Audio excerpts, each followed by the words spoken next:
O inverno tá quase batendo na nossa porta, hein? E você, já tá tomando os cuidados para isso? Nós aqui na nossa sala vamos receber um especialista, Dr. Felipe Lacerda, que é fisioterapeuta dermatofuncional. Vai falar um pouquinho pra gente sobre esses cuidados com a pele no inverno. Já quero te dar boa tarde primeiro, doutor. Obrigado, muito obrigado pelo convite, Bárbara. Muito obrigado ao Renato pelo convite também ao programa. Queria dizer que é um prazer enorme estar aqui presente, falando de um tema que é muito importante, principalmente nessa época do ano, onde as pessoas procuram os tratamentos estéticos faciais. Exatamente porque é quando o grande vilão para a pele está menos intenso ao longo do ano, que é o sol. Então, muita gente procura, né? Sim. Não, vou esperar o inverno para poder tratar da minha pele. Então, por que disso? Então, como eu disse, o inverno é a estação do ano onde o sol, independente da emissão de radiação, seja ultravioleta, seja radiação visível, seja radiação infravermelho, que é aquela radiação que gera aquecimento dos corpos aos quais estão submetidos ao sol, como o planeta Terra e os nossos corpos propriamente ditos, no inverno eles estão menos sujeitos a grandes intensidades de radiação. Então, os riscos de se submeter a procedimentos estéticos no inverno são menores do que no verão. Existem algumas modalidades que a gente vai conversar ao longo do nosso bate-papo que, se realizadas no verão e o paciente não tiver um comportamento adequado ao longo do pós-procedimento, ele corre muito risco de ter uma eventualidade, uma intercorrência que pode deixar a pele manchada, que pode deixar a pele com outras características estruturais danificadas e até mesmo tão preocupante câncer de pele, né? Doutor, mas o que causa efetivamente essas manchas na pele? As manchas de pele, elas têm duas origens. Então é a mancha que você já nasce com ela, que a gente chama de manchas congênitas, e as manchas que você desenvolve ao longo da vida, que a gente chama de manchas adquiridas. Principalmente falando de manchas adquiridas, aí eu tenho os vilões principais, dentre eles o sol. E o outro que a gente também não tem como escapar, que é o fotoenvelhecimento, que é a exposição ao sol ao longo da vida. Uma criança de 12, 14 anos exposta ao sol nas mesmas proporções que uma senhora de 40, 50, 60 anos, obviamente tem menos implicações clínicas na pele, porque é menos tempo. Então, por isso que a gente chama de fotoenvelhecimento ou envelhecimento extrínseco. Por que extrínseco? Porque é um envelhecimento que vem de fora para dentro da pele. É um envelhecimento causado por um fator externo. O envelhecimento intrínseco, ele está mais atrelado não a manchas, que é o nosso bate-papo hoje, mas está relacionado à flacidez de pele, a rugas. É aquele envelhecimento que, queira você ou não, ele vai aparecer. Acontecer, né? Se você viver até lá, ele vai aparecer. É a famosa gravidade, né? Que a lei de ação da gravidade. A lei da gravidade, que não tem jeito para onde a gente correr, né, doutor? Exatamente. E o que a gente pode fazer para começar a melhorar essa pele, né? Eu sei que na gravidez também as mulheres sofrem bastante. Por que dá o melasma na gravidez? Qual que é? Você sabe me dizer qual é a relação? Na gravidez, eminentemente hormonal. As alterações hormonais no organismo feminino são o principal fator causal de melasma. E a gente pode detalhar esse tema melhor porque é uma das principais queixas de manchas na pele da face, mas o melasma é uma das poucas hiperpigmentações, ou seja, aumento de coloração da pele que não tem cura. Ele tem verdade, controle, né? mas ele não tem cura. Já ouvi falar também. Mas tem gente que insiste, né? Mas melhora. Melhora. Como eu disse, a gente tem controle. Existem modalidades terapêuticas, os peelings químicos, os lasers, entre outros recursos terapêuticos que melhoram efetivamente o melasma. O problema é ele não voltar. Ele tem tipo um efeito sanfona do melasma. Isso. O grande problema é ele voltar e, dependendo da terapêutica que você instaurou, ele volta mais forte do que ele era. Existem princípios ativos, como a hidroquinona, por exemplo, que controlam o retorno do melasma. O problema é que você teria que, entre aspas, casar com ela. Usar a hidroquinona por muito tempo. E ela tem efeitos colaterais importantes, principalmente hepáticos.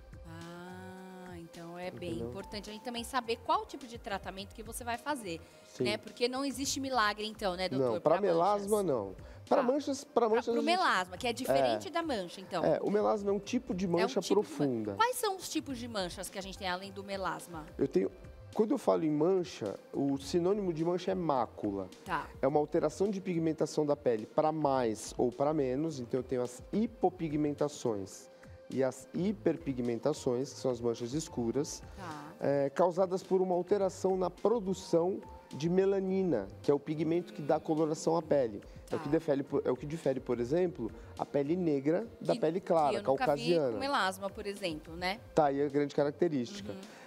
Embora possa acometer, mas aí a discrepância de tonalidade da pele é muito pequena, então você não vê ao exame clínico. Exato. Então a diferença entre a pele branca e a pele escura, a pele negra, é a quantidade de melanina que os melanócitos, que são as células que produzem melanina da pele, vão acabar depositando ali. Existem alterações tanto para mais quanto para menos. Se a gente pensar em pessoas, quem não lembra do Michael Jackson, né? Sim. Se a gente pensar em pessoas que têm doenças com pouca melanina, como vitiligo, que era o caso do Michael Jackson, ou albinismo, que é o caso de algumas pessoas que não têm melanina no corpo todo, também são doenças muito sérias. Também são doenças que levam ao acometimento. E sofrem bastante, né, Sofrem, doutor? porque não pode ter exposição solar, uma vez que a cor branca reflete toda a quantidade de luz solar. Então, você tem uma deficiência na absorção de vitamina D. Então, existe uma série de implicações clínicas nas quais essa ausência de melanina trazem doenças sistêmicas, doenças orgânicas, né? E voltando ao que você me perguntou em relação ao melasma e às hiperpigmentações, a grande maioria das demais manchas da pele são as causadas pelo sol. Então, eu tenho as manchas ou máculas, que são sinônimos, sem relevo, manchas sem relevo, causadas pelo sol, causadas pelo envelhecimento intrínseco e extrínseco, que são as chamadas manchas senis, né? As causadas pelo sol são as chamadas melanoses solares. Então eu tenho aí, a gente poderia citar lentigos, que são as sardas, né? Que estão ligadas às pessoas de fototipo mais baixo, de pele mais clara, aquelas sardas que surgem na região zigomática, né? Aqui, né? O pessoal tem até filtro do Instagram que o pessoal faz, que é bonitinho, né? Tira, não, tem uns que eles colocam também para ficar charmoso. Pra ficar charmoso, que é uma coisa assim, charmosa, né? Que antes era... Todo mundo queria tirar, esconder, né? Exatamente. Então, pra você ver também como que essa questão também de influência também, né? Sim, de temporal. mídia muda também isso, né? Porque antigamente o pessoal cobria, achava hoje horrível. É super lindo. Exato, é charmoso. Hoje é charmoso, né? Isso é um conceito interessante porque a gente vê, abrindo um pouco isso que a gente está conversando, a gente vê como o conceito de beleza, ele é temporal e condicional, né? A gente poderia entrar num outro assunto que não vem ao caso nesse momento, mas, por exemplo, gordura localizada. Se a gente pegasse do renascentismo, na época barroca, a mulher que tinha aquele excesso de gordura no corpo era considerada bela. É verdade. Hoje é o contrário. E a gente já passou por épocas muito piores, quando se pregava anorexia. Sim, anos 2000 ali, mais ou menos, era terrível. Terrível. Né? As mulheres tinham que pesar 30 e poucos, 40 quilos no máximo. Mas isso é papo para uma outra prosa. Uma outra prosa, né? Voltando a falar das nossas manchas. É possível, então, a gente ter um tratamento efetivo, eficaz para essas manchas, então? E a melhor época, então, é agora? Agora, o inverno, Pré-inverno é o ideal, porque pré-inverno, outono, você faz o tratamento para recuperar-se no inverno quando a radiação solar é mais branda. Então, estamos na época ideal. O carro-chefe para o tratamento de manchas... eu digo que o carro-chefe não no sentido de necessariamente o melhor para aquele tipo de mancha, mas o mais usado são as modalidades de lasers. Então eu tenho diversas opções, a gente podia ficar meia hora falando de tipos diferentes de lasers, mas alguns com mais conforto, outros com menos conforto para o paciente, alguns com mais efetividade, outros com menos efetividade, mas eu procuro preconizar os lasers que têm mais segurança. Aqueles que geram menos risco de intercorrências pós-aplicação do laser. E aí entra uma modalidade de fototerapia, que é a terapia através da luz, chamada de luz intensa pulsada, que clareia muito bem as manchas, sem trazer um risco tão efetivo ou tão proeminente quanto as modalidades de laser. Embora eu tenha também aquela condição aplicador dependente. Eu dependo de um profissional da área de saúde e estética que tem a propriedade de usar esses equipamentos. Então, os lasers são a primeira modalidade. Como uma segunda modalidade, eu entro nos peelings. E aí eu tenho os peelings mecânicos, e os peelings químicos. Tá, qual que é a diferença dos dois? Os peelings químicos são baseados em ácidos. Tá. E aí eu tenho que uma creme, que aqueles cremes isso, que você passa? que você passa, se for um ácido leve, você passa e dorme com ele, 8 horas com ele. Se for um ácido mais forte, como um ácido retinóico, por exemplo, o profissional de estética, o dermatologista passa e deixa por algum, não tem problema, você deixa por algum tempo aquele ácido no rosto. Aquele que descama a pele. Que descama a pele. O ácido mais fraco também descama, mas você vai precisar ficar exposto a esse ácido um pouco mais tempo. Então eu tenho o ATA, tenho o ácido retinóico, tenho o ácido glicólico, tenho o ácido mandélico e uma infinidade de outros cuja agressividade está inversamente relacionada ao tempo. Né? Então, os ácidos mais agressivos você deixa por um período de tempo menor. Muitas vezes em consultório. O paciente trata em consultório. Tá. Enquanto tem outros ácidos mais brandos, que muitas vezes aparecem em cosméticos comercializados em farmácia e que o paciente usa em casa, no sistema home care. Tá. Já os peelings mecânicos, que a gente chama de microdermoabrasão, tem dois principais representantes, o peeling de diamante e o peeling de cristal. Ah, tá. Já ouvi falar. Em clínicas de estéticas falam muito nisso. É bem conhecido, bem né? conhecido. O peeling de cristal, ele libera na pele do paciente uma substância abrasiva chamada de óxido de alumínio. E essa substância abrasiva, ela literalmente produz um peeling físico, um peeling mecânico. Um atrito? Um atrito, assim? isso. É um atrito. Imagina, a grosso modo, uma areia, um creme contendo areia. E aí, à medida que você faz a esfoliação da pele com isso, você vai clareando progressivamente. É um recurso mais conservador, mas você consegue progressivamente ir clareando a pele. Esse é o peeling de cristal. E o segundo, que é o peeling de diamante, ou peeling diamantado, tem gente que fala, nossa, uma caneta de diamante. Não, não é isso. É uma ponteira que ela é usinada numa broca diamantada e aí ela tem uma certa aspereza, né? E aí com essa broca, com essa ponteira áspera, você consegue, associada à sucção das células mortas da pele, fazer essa esfoliação mais agressiva do que uma esfoliação com um sabonete esfoliante, por exemplo. Então, essas são as formas mais brandas de se realizar o clareamento de uma mancha. Aí eu vou usar o nome, uma mancha melânica. Você viu que até agora a gente falou em melanina, tanto hipomelanose quanto hipermelanose. Por que eu estou dizendo isso? Porque a gente vai chegar nas manchas vasculares, que são as manchas causadas por extravasamento de sangue, os vasinhos. Ah, então, esses são, né, o terror da mulherada, né, doutor? Porque a gente tem aí os vasinhos, tem gente, eu tenho assim até no rosto, porque eu sou muito branquinha, então eu tive uma fase da minha vida aí na transição de hormônios, que até no rosto esses vasinhos apareceram, né? E eu vejo, por exemplo, minha filha pequenininha, já tem também os vasinhos todos, ela tem até um hemangioma, que é aquele conjunto de vasos, né? Isso eu ia falar. Esse hemangioma não dá para tratar, né? Ele é tratável. Existe uma modalidade de laser que trata hemangioma, que é um laser chamado de PDL. Não é muito comum no Brasil e trata até com uma certa eficiência. O problema é que você precisa, primeiro, achar um lugar que tenha o laser no Brasil, que são alguns, mas não se encontram em toda a clínica de estética, mas principalmente um operador altamente qualificado para tratar o hemangioma. Porque o hemangioma, como você mesmo explicou, como ele é um conglomerado de pequenos vasos sanguíneos ou de vasos sanguíneos de pequeno calibre, ainda existe o risco de hemorragia se você não souber usar o recurso da forma adequada. E aí eu trago um problema muito sério, muito grave. Aí, ao invés de você melhorar, você traz um problema sério. Traz um problema seríssimo, Então, né? o hemangioma, assim, a gente só faz conduta sobre o hemangioma quando ele esteticamente é algo muito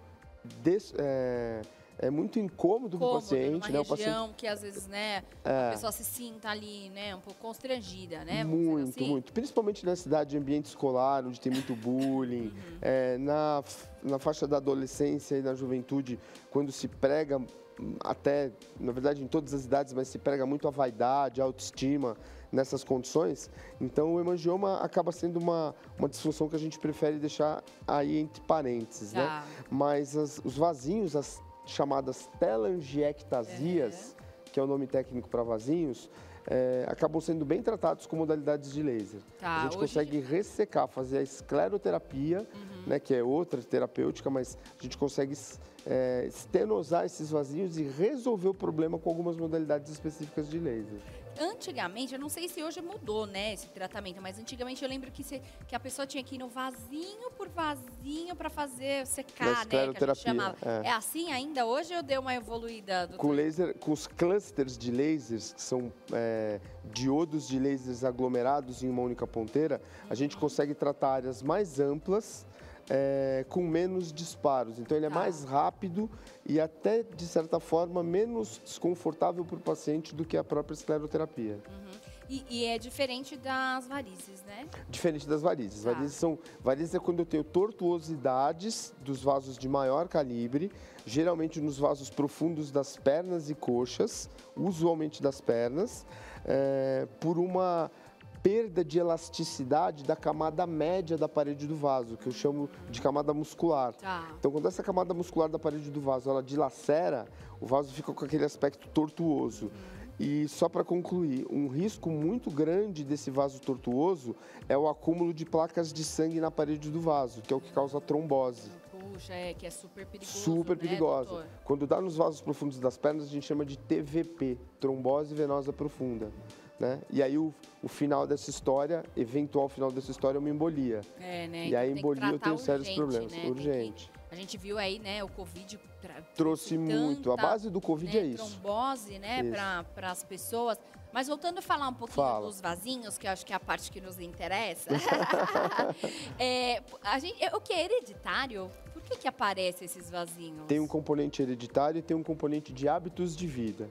Então, pessoas que trabalham muito tempo em mesma posição, né? Então, ou muito tempo em pé ou muito tempo sentada, acaba tendo uma deficiência circulatória de retorno venoso importante.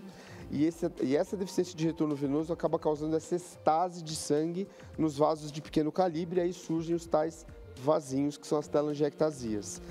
Veja que interessante, só um asterisco. As pessoas perguntam muito, principalmente para fisioterapeutas, qual é a postura ideal, sentada, em pé, deitada. Deitada fica fácil, né? Mas deitada, assim, trabalhar deitado são poucos que têm pós-pandemia esse benefício. Mas entre sentado e em pé, a melhor postura é a postura dinâmica. Levantar um pouquinho. Andar um pouquinho e tomar uma água, volta, senta um pouquinho.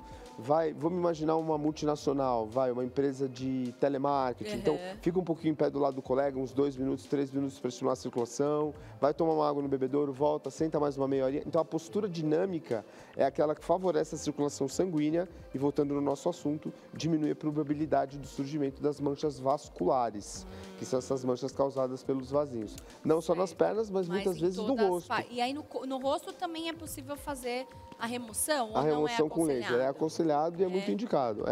Olha, no rosto, a gente observa muito esses vasinhos na região da asa do nariz. É verdade. Se você parar para prestar atenção, você vai ver que se observa muito nessa região da asa do nariz. Verdade, é verdade mesmo. E homem tem bastante, né? O homem, às vezes, vai ficando mais velho. No dorso. Né? Ele vai tendo esse vasinho bastante no Você citou um exemplo interessante. Desculpa te cortar. Imagina. Você citou um exemplo interessante. Os homens de maior idade, geralmente a partir dos 70 anos, eles têm uma alteração morfológica no nariz chamada de rinofima. O nariz fica parecendo uma cebola mesmo. Começa a crescer. Se deforma. Engraçado. Não só começa a crescer, como se deforma. Eu tinha um professor da época da faculdade que dizia que 2 coisas crescem nos homens depois de certa idade. O nariz e as olheiras. É verdade, as orelhas. É muito curioso. Você pegar um idoso, ele tem as orelhas grandes. Realmente isso pode acontecer.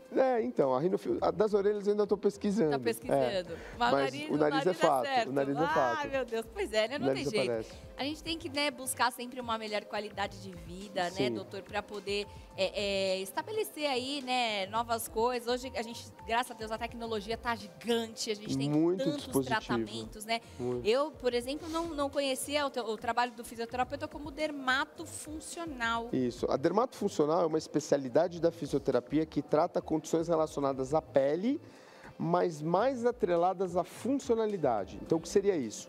Carro-chefe, queimados. Pacientes com queimaduras.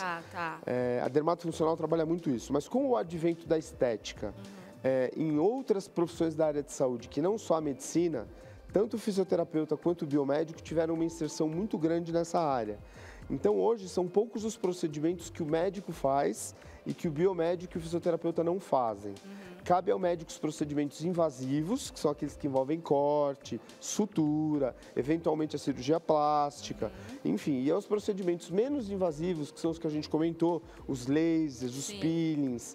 Tanto o médico dermatologista quanto o fisioterapeuta e o biomédico esteta, é essa a terminologia correta, né? O fisioterapeuta e o biomédico esteta fazem esses procedimentos. O que falta no nosso país, acho que como para todas as profissões, são profissionais altamente qualificados e gabaritados para realizar os procedimentos. Né? Isso acho que cabe para todas as profissões de uma forma geral. Mas o fisioterapeuta dermatofuncional tem uma atuação muito grande nesse meio de estética e muitos com muita competência. Que legal. Não, que bom. Bom conhecer, né? Bom a gente conhecer novos profissionais, novas alternativas para a gente poder se cuidar, né? E ter uma vida aí com uma melhor qualidade. Doutora, eu gostaria que você deixasse os seus contatos para a gente. Queria já te agradecer pelo nosso bate-papo. Eu que agradeço. Já fica o convite para voltar. Agradeço muito, Bárbara. Agradeço muito. O Instagram é do Instituto Gisele Mello, que é o instituto onde eu trabalho, nos Jardins, aqui em São Paulo, é @igm.sp. Né? A gente gostaria muito que vocês visitassem o Instagram, vissem o trabalho da doutora Gisele Mello, que é a dermatologista e médica esteta responsável pelos trabalhos e pela maior parte dos protocolos dentro do Instituto. E o telefone eu não me recordo de cabeça, mas acho que ele aparece no canto da tela. Sim, está passando. Então, no canto da tela a gente tem o telefone. Gostaríamos muito de uma visita e da presença de vocês no nosso instituto. Afinal, as queixas estéticas, eu costumo dizer para a gente encerrar, que enquanto a vaidade e a autoestima forem características, difícil a gente pontuar como qualidades ou defeitos, mas enquanto a vaidade e a autoestima forem características do ser humano e principalmente das mulheres, a estética vai ser uma ciência de muito estudo e ainda muito carente para novas informações. Muito bom, Obrigado, doutor. Bárbara. Muito obrigada pela sua contribuição aqui hoje no nosso programa. Nosso bate-papo foi muito bom. Que você volte aí, tá bom? Com certeza. Agradeço pelo convite.